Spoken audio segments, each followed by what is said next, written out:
La práctica de la prueba es una etapa o es la etapa en que se materializa nuestra teoría del caso.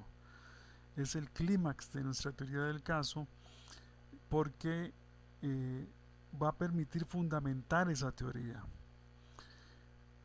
Con respecto a esta diapositiva vamos a comentar algunos de los aspectos que aparecen o se registran ahí. Por ejemplo, en cuanto al deber de cooperación, eh, en el código se dice claramente que es responsabilidad exclusiva de la parte proponente ofrecer y presentar sus fuentes probatorias. Lógicamente, para la presentación se establece la posibilidad de pedir la colaboración del tribunal, por ejemplo, para obtener órdenes, citar testigos y peritos u ordenar su comparecencia en forma escrita, telefónica o por cualquier otro medio disponible. Ese deber de cooperación con la Administración de Justicia se extiende a las partes y a los testigos a quienes se les impone el deber legal de declarar. Igual obligación se le impone a los funcionarios públicos respecto de los informes y certificaciones que emitan. A todos aquellos que tienen la obligación de declarar, los tribunales pueden requerirlos para que asistan a las audiencias por cualquier medio escrito o tecnológico, incluso con el auxilio de la fuerza pública si es necesario.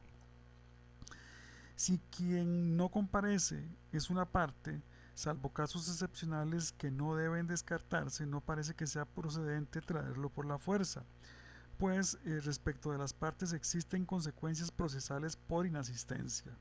Por ello, cuando se trata de una parte declarante que no asiste o se rehúsa a responder, se debe hacer constar esa circunstancia y documentar el interrogatorio que en ese caso formule la parte contraria.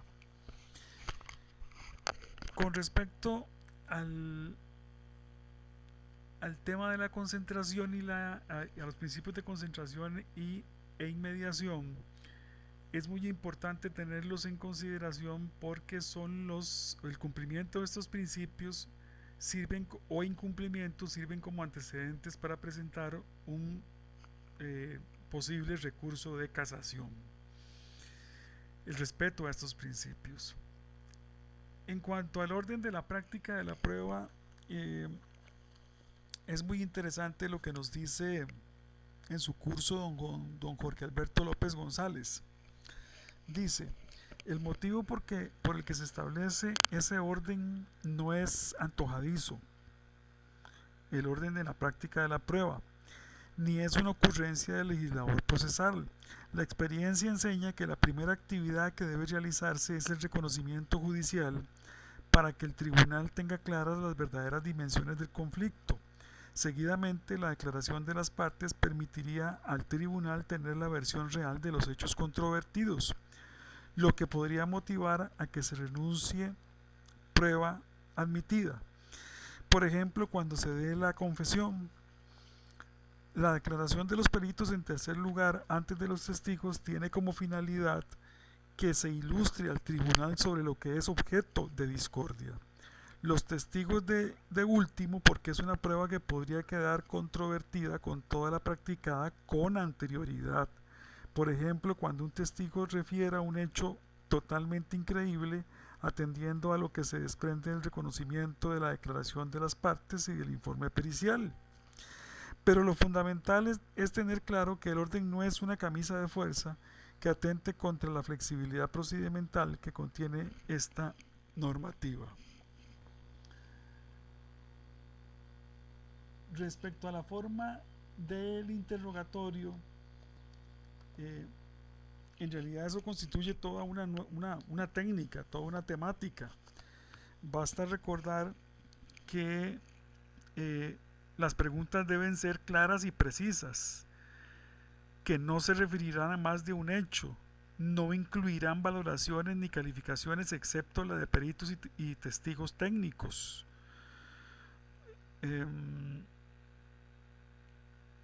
Cuando se consideren preguntas esenciales, a solicitud de parte se dejará constancia de la pregunta rechazada. Se podrá autorizar el interrogatorio directo de personas menores de edad cuando el tribunal estime que por su grado de madurez no se verán afectadas. Propiamente en lo que es derecho procesal civil, la parte formulará las preguntas al declarante sin intermediación del tribunal. El interrogatorio, la forma del interrogatorio requiere toda una preparación de los testigos en el buen sentido de la palabra para que ellos conozcan cómo es la dinámica de un interrogatorio y cuáles son los aspectos que el director jurídico del caso pretende hacer constar con la prueba testimonial, sin que ello implique, obviamente, inducir a los testigos a caer en actuaciones dolosas o culposas. A los testigos hay que decirles siempre que digan la verdad, pero ello requiere una preparación con la debida anticipación.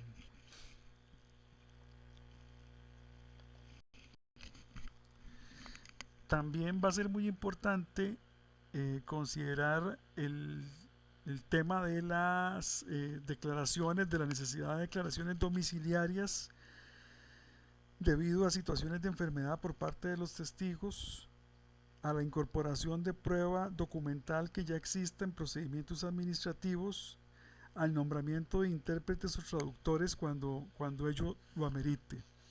Todos estos aspectos tienen un concepto en común o una actitud en común que tienen que ver con la preparación del caso.